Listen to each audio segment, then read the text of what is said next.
I'm back in real time. I am back. I am in New York. I am not on the run. I am not recording with plugged in headphones. I have returned. I have returned after rafting for 7 days down the Grand Canyon with no cell phone service. Now, I did accumulate quite a sock tan. You are not going to see that because no free toes on this channel. But it was an amazing experience. If you ever have the opportunity to go into nature off the grid, I would highly recommend it. Just every once in a blue moon, then you can go back to doom scrolling TikTok for 10 hours if that's exactly what you decide that you want to do. Or you can go back to watching Zealandisms. But I obviously was not able to react to anything that happened over the last 7 days. So imagine my surprise when, upon my return to the lodge from whence my miraculous journey down the Grand Canyon began, I accidentally connected to the Wi-Fi and saw that Mauricio Pochettino had been appointed the U.S. national team manager. Ow, I just crushed my foot. Not used to sitting at this desk, clearly. But Mauricio Pochettino, it was the first thing. It was the first thing I told my brother. We got in the car, because they had to drive back to Las Vegas it's the closest international airport to the north rim of the Grand Canyon. And we're getting in the car, we're driving back, and I go, check the news. Like, what happened over the last 7 days? We have no idea what happened in the outside world over the past 7 days, which if you want Grand Canyon content, you can always go over to the Instagram. I can't remember if there are free toes on that. There might be. And if that's enticing to you, then breathe air outside, please. But when we got in the car, I'm like, check the news and tell me, did Pochettino get the job? Because before I got into the Grand Canyon, it was getting rumored, and the rumors were starting to get hot that Mauricio Pochettino might have mutual interest, that the United States was exploring the possibility of bringing Poch in as the manager. And of course, I actually got a notification while I was driving the car and everything was kind of loading up again that was like, what is Poch's poll going to be on the national team? First reaction, fucking crushed it. This is beyond what I would have hoped for as a hire for the U.S. national team. Right now, there's some people that are looking at Pochettino. I mean, there's always going to be the contrarians out there, right? That they're going to look at anything and then find something wrong with it. And is Pochettino the best coach on the face of the earth? No, he's not. Is he better than anyone who has ever coached the U.S. national team? Yes. Yes, he is. By miles. Okay, Mauricio Pochettino is one of the most qualified coaches in the modern age. He has exhibited the ability, he's shown the ability to sustain extended, prolonged success at Espanyol.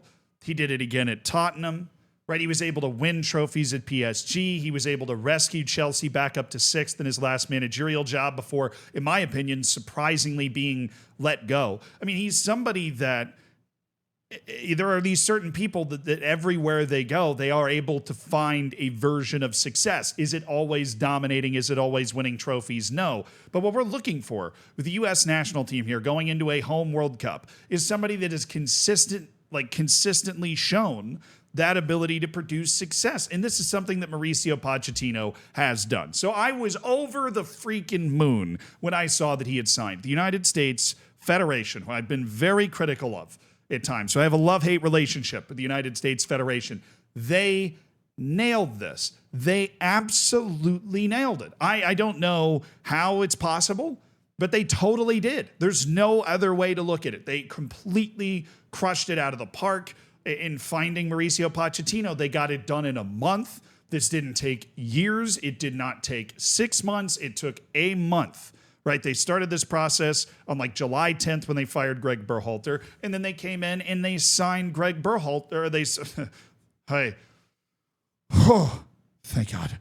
They came in then and they signed Mauricio Pochettino basically a month later. That's a perfect timeline. They explored the home run hire of somebody like Jurgen Klopp. He's basically sitting there saying, I'll probably never manage again. I'm tired. I want to go gamble in Vegas and be on TV with my shiny teeth. And that's perfectly fine. And then they explore, the second best option is arguably Pochettino. I mean, I was campaigning for Hervé Renard. If you don't know who that is, he was the coach of the Olympic women's team for France. He led, I believe it was Zambia to an AFCON title. He definitely won AFCON with Ivory Coast, and he also coached Saudi Arabia to a win over the Argentine national team at the last World Cup, just in case you happen to live under a rock and not noticed that happened.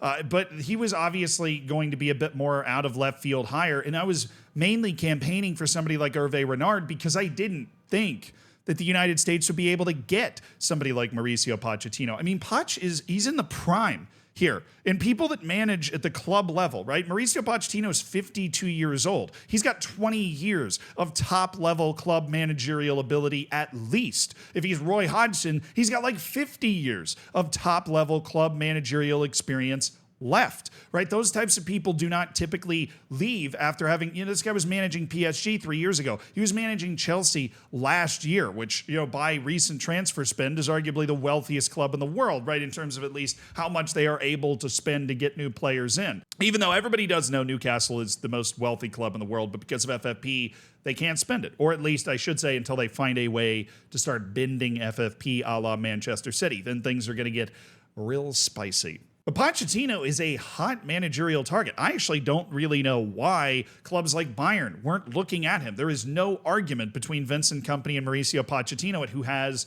a better system, a better resume, proven ability as a coach, right? Kompany might come in and surprise, but Mauricio Pochettino was somebody that faded very quickly into the background after he was released, again, surprisingly by Chelsea. In the United States, has pounced. And I try to be fair. I try to be fair and honest, right? And I've been hard on the U.S. Federation a lot, so I cannot make it clear enough that the U.S. Federation absolutely crushed it. Now, to those people that say Pochettino has been kind of losing recently, I don't know what to tell you. The last United States coach got fired from the Swedish second division because of performance issues, right? It was the performance of the squad that got him fired. Okay, and the coach before that was Bruce Arena, who was a great coach for the U.S. national team in his earlier years, but hadn't really done too much since then, and then was wheeled back out to try and save a train wreck that had been developing because Jurgen Klinsmann's man management had started to fail. Now, I think Jurgen Klinsmann had a good spell as the U.S. national team coach, but Mauricio Pochettino is on a completely different level than all of those people that have come before him in the last 10, 15 years at the helm of the United States national team.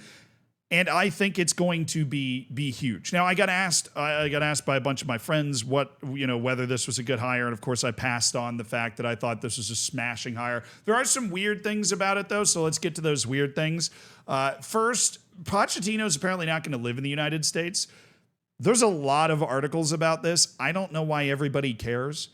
Right? I have no idea why this would matter at all. I mean, first of all, the vast majority of the players that Pochettino is going to be coaching are also in Europe. So if Mauricio Pochettino wants to live over there, he's cutting down on flying time to observe a lot of the players that play for the national team in the first place. I don't really understand. Maybe people are just writing putting these articles out because they feel like it's a catchy headline that Pochettino is going to be a phantom coach, as they've written here on the website that I don't really recognize. But this article, the versions of this article are kind of all over the place. That Poch isn't going to live in the U.S. That doesn't matter at all. Anybody that feels like it does matter is just being kind of weird about it. But if you're just objective about the fact that Mauricio Pochettino he's European, he's comfortable living in Europe. Most of the players he's going to coach are playing in Europe. Why would this possibly be a bad thing? And then there's the other part of it, which is that Mauricio Pochettino is actually not officially the head coach of the U.S. national team. The story was broken, multiple sources clearly talking to multiple people. They were talking to ESPN, they were talking to The Athletic,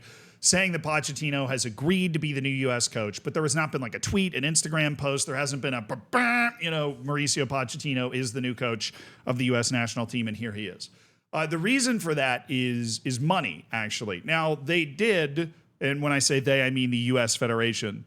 They did come out and say that money wasn't going to be an obstacle, right? I just want to get, this is Matt Crocker, who's the U.S. sporting director, said, I just want to get the best coach possible that can help the team win. And whether they're from the U.S. or elsewhere, there's been progress made. Now it's time to turn that progress into winning, right? So the idea was, we don't care if we have to break the bank. We're going to launch that amount of money at whoever we could launch that amount of money at and hopefully get the best coach that we can get. But previously, Greg Berhalter was literally getting paid less than the women's coach, Emma Hayes. Emma Hayes is rumored to be making up to $2 million a year. Berhalter was making like 1.4. Bonuses were taking him over that. But, there's a disparity here, obviously. even when it comes to the women's side. Now, the players are getting paid equally here, but the coaches, these are people that are hired to do a particular job.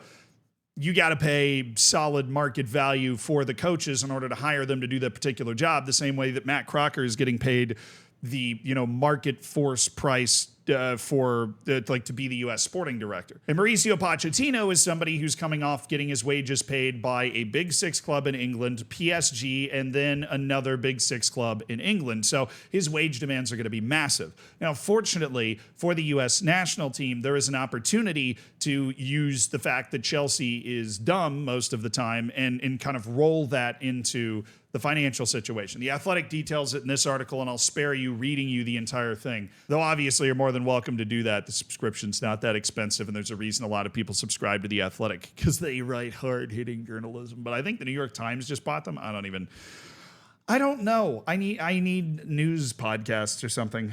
But Chelsea basically owes Pochettino money, so the U.S. Federation is able to go to Chelsea and be like, hey, if we start hiring Pochettino, you just covered the difference between what his wage would have been at Chelsea and what we are going to be able to pay him. There's also talks, even in this article, about the idea that they might want to use sponsorship revenue the same way they did with Messi. Like, hey, you get a cut of Apple TV subscription signups to watch MLS, or that sort of deal that can bolster a contract. But there is no expectation that this is going to fall apart at all. They're really just working with Chelsea to determine the finer legal and financial points of what Chelsea's going to owe in compensation for what they paid out and what the U.S. Federation is going to owe.